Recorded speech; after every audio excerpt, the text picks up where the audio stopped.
A woman stands in a bread queue in Vienna at 4 in the morning. She has been there since midnight, and ahead of her are perhaps 200 people. When she reaches the counter at 9, the shop has run out.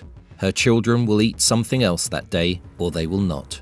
This is the capital of an empire that governs 50 million people across 11 languages. The Austro-Hungarian Empire in 1918 is the last great dynastic state in Europe. 51 million people spread across 11 major language groups, held together by a dynasty that has ruled continuously since the 13th century. German speakers account for just under a quarter of the population. Hungarians make up another fifth. Everyone else, Czechs, Poles, Ruthenians, Romanians, Slovaks, Slovenes, Croats, Serbs, Italians, forms more than half. Neither of the two ruling nationalities is a majority, and in 1918 this has become something everyone knows. The empire's structure goes back to a bargain struck in 1867. After losing a war against Prussia the year before, the Habsburg dynasty agreed to share power with the Hungarians, but with no one else. The result was the dual monarchy, Austria and Hungary as equal halves. Each had its own parliament, its own prime minister, and a shared sovereign army and foreign policy. For the Germans and the Magyars, this was a workable arrangement. For everyone else in the empire, it was the arithmetic of exclusion dressed up as a constitution. In November 1916, Emperor Franz Joseph dies at Schönbrunn Palace at the age of 86, having ruled for 68 years. His successor is the great-nephew Karl, a devout man of 29. Karl inherits a war he did not start and an empire that has been at the front for 2.5 years. A month after his accession, he travels to Budapest to be crowned King of Hungary. Standing beside him in traditional Hungarian dress is his 4-year-old son Otto, who is also crowned, and who will live long enough to vote in the European Parliament elections of 2009. In his coronation oath, Karl swears to uphold the existing Hungarian constitution. With that single sentence, he closes off the one reform that might have saved the empire, a federal restructuring that would give the Czechs and South Slavs the same status the Hungarians already had. He has been emperor for less than a month, and the problem of the nationalities is already insoluble. The other problem is food. Austria's half of the empire has never produced enough grain to feed itself. It has always depended on Hungary, and by 1917 Hungary has other priorities. Budapest does not formally refuse to send food to Vienna. It simply lets less and less of it arrive. Ration cards appear for bread and flour in April 1915, for sugar and milk in 1916, for potatoes and jam in 1917. By the final winter of the war, those rations cover only a quarter to a third of what a person needs to live on. Inflation in Vienna runs at 200% a year, and police impose a curfew on the city centre after shop windows are smashed. Women, and it is mostly women who do the queuing, stop going home in the afternoons. They stay in line through the night because the only way to be near the front of a queue at dawn is to be there when it closes at dusk. In mid-January 1918, the flour ration is cut in half. What follows is the largest strike the empire has ever seen. It begins in the factories south of Vienna, and within a week is spread to Budapest, Prague, Graz, Innsbruck, Trieste, and Ljubljana. At its peak on the 18th, as many as 370,000 workers have stopped work in Austria alone. They want bread, and they want an end to the war. The government makes partial concessions on food and the movement subsides, but the lesson is now plain. Austria-Hungary has a population hungry enough to stop working and no longer afraid of what the state will do about it. The war itself is going badly and then worse. An Austrian offensive on the Italian front in June 1918, the Battle of the Piave, is supposed to be the final knockout blow. It fails catastrophically and costs the army well over 100,000 men it cannot replace. Between July and October, front-line troop numbers on the Italian front fall from 406,000 to 238,000. Desertions accelerate, especially among Czech and South Slav regiments. By the summer of 1918, the Austro-Hungarian army is a force that still looks formidable on paper and is increasingly a fiction on the ground. Defeat has not yet come militarily. What has arrived is exhaustion of food, of men, of time, and of the belief of its own subjects that the empire deserves to continue existing. The question of what, if anything, would replace it had already been answered 6 months earlier in a speech delivered to the United States Congress. On the 8th of January 1918, President Woodrow Wilson stands before a joint session of the United States Congress and delivers a speech that takes him 29 minutes to read. It sets out 14 principles for ending the war.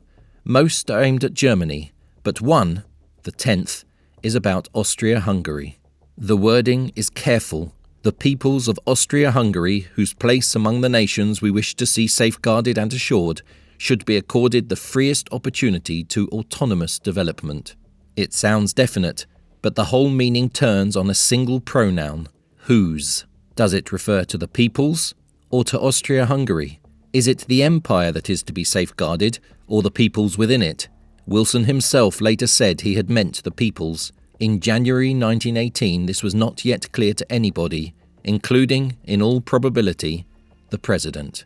Read in Vienna, point 10 sounded like a reprieve. The Habsburg dynasty could live with autonomous development. The empire had been governing 11 nationalities through compromises and concessions for half a century, and another round was manageable. One of Austria's senior newspapers carried the speech the next morning with cautious optimism. For the first time since the war began, there was a version of peace that allowed the empire to survive it. What Vienna did not know was how many people had been working for years to make sure the other reading prevailed. Tomáš Masaryk was a 68-year-old Prague professor of philosophy who had left the empire in 1914 and spent the war moving between London, Paris, Petrograd, Tokyo and Washington, with a Habsburg death sentence waiting for him if he came home. His younger colleague Edvard Beneš ran the operation from Paris. Milan Rastislav Štefanik, a Slovak astronomer who had become a general in the French army, handled the military side.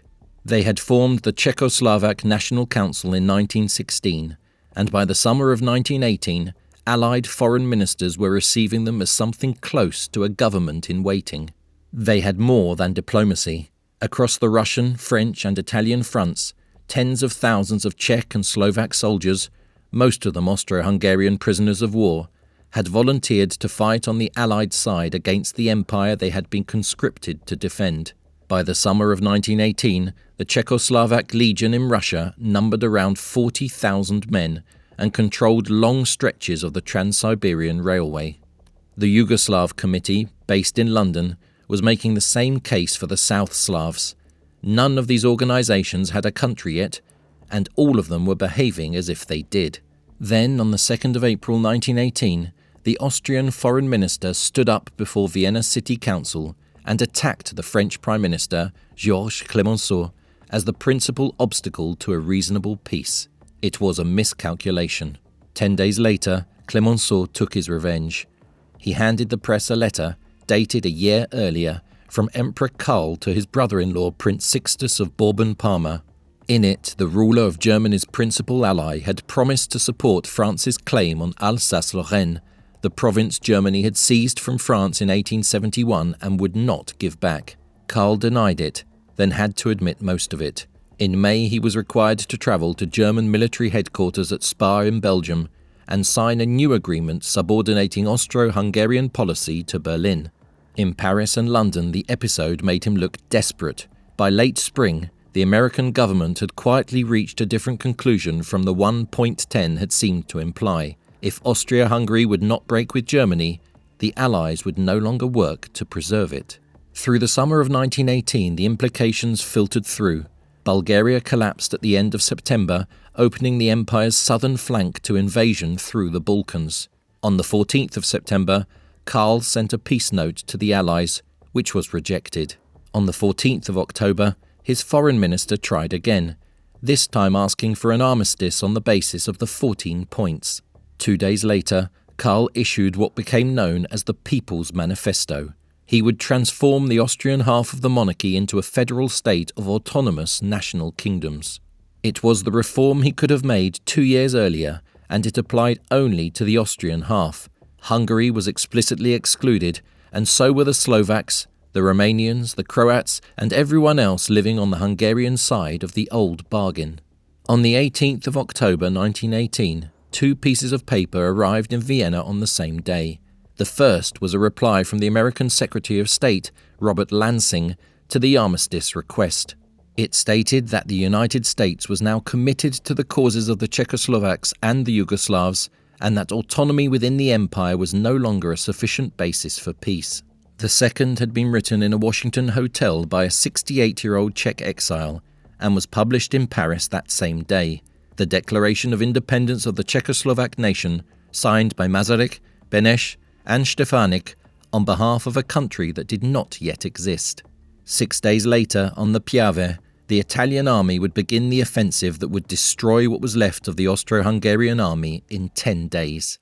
On the morning of the 24th of October 1918, General Armando Diaz gives the order his Italian government has been asking for since September. 51 Italian divisions, reinforced by 3 British, 2 French and 1 American regiment, begin an offensive across 150 kilometers of front in northern Italy.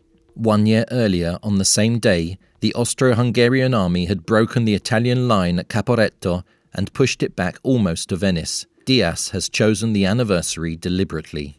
The Piave River is in flood from autumn rains, and the first attacks go nowhere. For 2 days, the Austro-Hungarian defenders fight hard, and the Italian advance is measured in hundreds of yards. Then, on the 26th, something breaks that has nothing to do with fighting.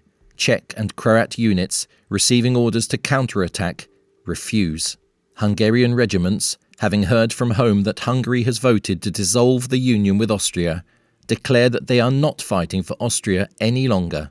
Within 48 hours, the army that had held the line for 3 years is walking off it. By the 29th, the Austro-Hungarian High Command has sent an armistice delegation to the Italian lines. By the 30th, the Italians are in the town of Vittorio Veneto itself. When the shooting stops on the 4th of November, more than 300,000 Austro-Hungarian soldiers are in Italian captivity. Some accounts put the figure closer to 450,000.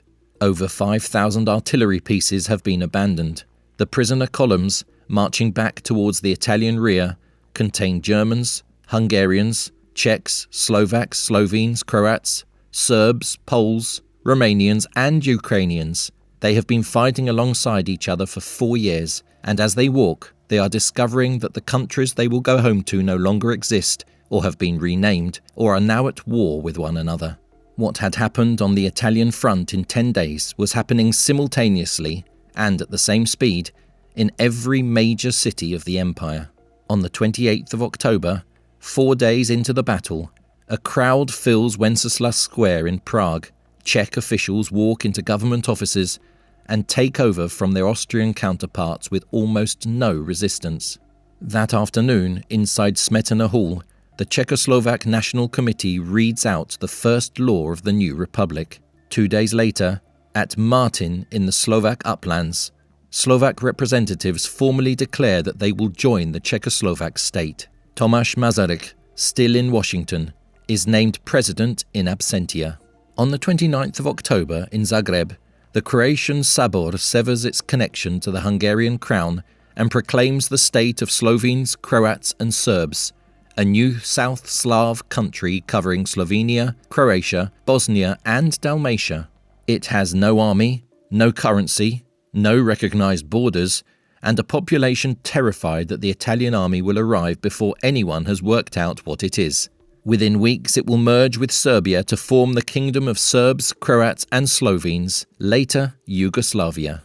On the 30th and 31st of October, in Budapest, the city is full of soldiers coming home from a war they no longer belong to. They have pulled the Austro-Hungarian insignia off their caps and replaced them with small purple asters picked from the autumn gardens. Count Mihai Károly, a liberal aristocrat who has been demanding peace since 1916, leads his Hungarian National Council through the streets. They occupy the post office, the telephone exchange and the military command. By the evening of the 31st, Karl, from Schönbrunn, has appointed Károly Prime Minister of Hungary. That same afternoon, across the city, former Prime Minister István Tisza, the man who had taken Hungary into the war in 1914, is shot in his villa by soldiers returning from the front. He dies in front of his wife. Károly's first act is to dissolve the 1867 compromise with Austria. Hungary has walked out of the empire, and nobody in Vienna has the authority to stop it. Karl remains at Schönbrunn Palace. The People's Manifesto he had issued 2 weeks earlier, federalization for the Austrian half of the empire, is being read in Prague and Zagreb as a farewell, not an offer. Nationalities he had hoped to keep inside the monarchy are using his own proclamation as the legal basis for leaving it. A week after he signs it, there is almost nothing left for him to rule. On the 3rd of November, at the Villa Giusti near Padua, Austro-Hungarian delegates sign an armistice with Italy. The terms come into force at 3 o'clock the following afternoon. By then, the state whose army is surrendering has in most practical senses ceased to exist. The Czechs have their republic, the South Slavs have theirs. The Hungarians have dissolved the union. On the same day the armistice takes effect, representatives of the Polish-speaking lands of Austrian Galicia proclaim the restoration of Poland from a townhouse in Krakow, and on the 6th of November the new Polish state is formally declared. A West Ukrainian People's Republic appeals in Lviv. 5 new countries now exist in the territory of the former empire. What has happened in 6 weeks is not a defeat of the familiar kind. It is a disassembly. The Austro-Hungarian state has been taken apart piece by its own citizens, and when the armistice is signed at Villa Giusti, it is signed on behalf of a government that no longer has subjects to answer to. On the evening of the 11th of November 1918, 7 automobiles leave the courtyard of Schönbrunn Palace. They drive east through the darkened suburbs of Vienna, across the Danube, and into the flat wetland forests of the Marschfeld. Inside the lead car sit a 31-year-old man, his wife, and their 6 children. The oldest is Otto, now 6 years old, the boy who had been crowned beside his father in Budapest 2 years earlier. The youngest, born 2 weeks earlier, is carried by the Empress in her arms. A few hours before they left, the man signed a piece of paper at Schönbrunn. The paper has been described by history and by almost every newspaper the following morning as an abdication. It is not one. Karl had chosen his words carefully, and so had his wife. Earlier that day, when the new Republican ministers had arrived at Schönbrunn with a draft for him to sign, Empress Zita had read it, understood it as a surrender of the throne, and refused. "A ruler can never abdicate," she told the room. "He can be deposed, that is force, but abdicate? Never, never, never."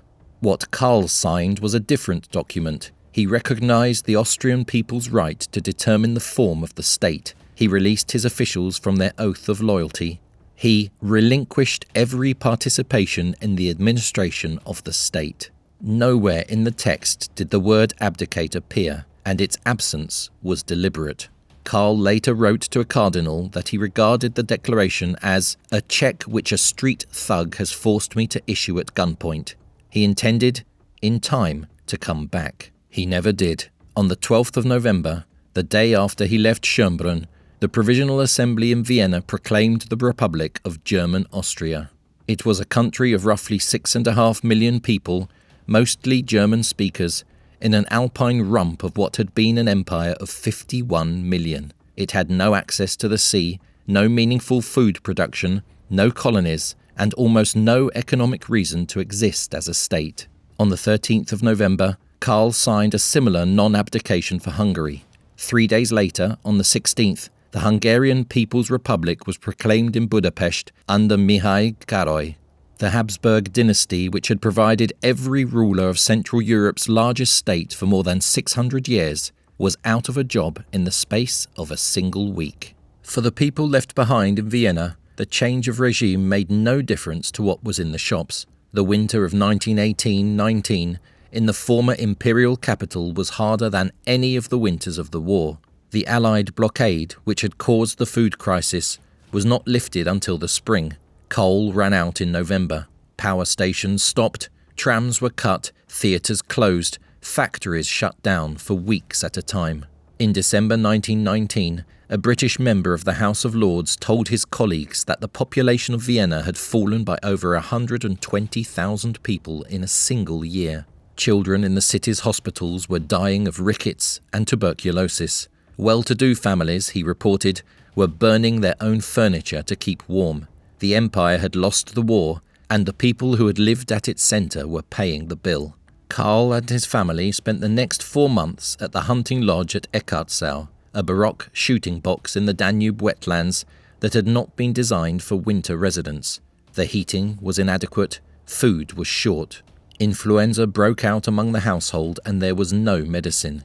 In late March 1919, under escort from a British colonel who had volunteered to get them out before the Republicans could arrest them, they crossed into Switzerland. As the imperial train left Austrian soil, Karl issued the Feldkirch Manifesto, declaring that everything he had signed since the 11th of November was void. 2 weeks later, on the 3rd of April, the Austrian parliament passed the Habsburg law, formally dethroning the dynasty and banishing its members from the country. Karl made 2 attempts to reclaim the Hungarian throne in 1921, both of which failed. He died of pneumonia on the island of Madeira on the 1st of April 1922, aged 34, in a rented house without heating. The borders of the successor states were finalised at 2 peace conferences. Saint-Germain in September 1919 dealt with Austria.